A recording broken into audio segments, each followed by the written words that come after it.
প্রিয় শিক্ষার্থী বন্ধুরা, নতুন একটি ক্লাসে তোমাদের স্বাগতম। আজকে আমরা গণিত বইয়ের 30 পৃষ্ঠার 5 নম্বর অঙ্কটা করব। চলো অঙ্কটা শুরু করা যাক। আগে আমরা প্রশ্নটা পড়ে নিই। লুসাই চাকমা তার মুদি দোকান থেকে প্রথম সপ্তাহে 1680 টাকা, দ্বিতীয় সপ্তাহে 890 টাকা এবং তৃতীয় সপ্তাহে 1000 টাকা লাভ করেন। এই 3 সপ্তাহে তার মোট লাভের পরিমাণ কত? এখানে মোট বলেছে এবং 3 সপ্তাহে সে মোট কত টাকা লাভ করেছে সেটা বের করতে হবে। মোট, একত্রে, একসাথে এই কথাগুলো থাকলে আমরা যোগ করব। এটা তো আমরা ছোট ক্লাসে জেনে এসেছি। তো আমরা শুরু করি আজকের অঙ্কটা। আমরা শুরুতে প্রশ্নের নাম্বার দিয়ে সমাধান কথাটা লিখে নেব।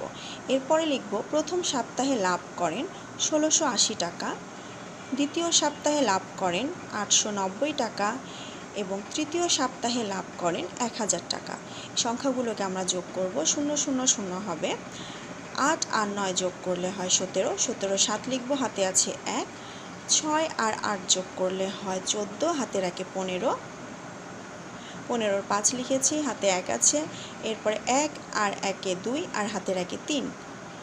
এরপর এখানে লিখব মোট লাভ করেন 3570 টাকা। অতএবে লিখব অতএব 3 সপ্তাহে তিনি মোট 3570 টাকা লাভ করেন।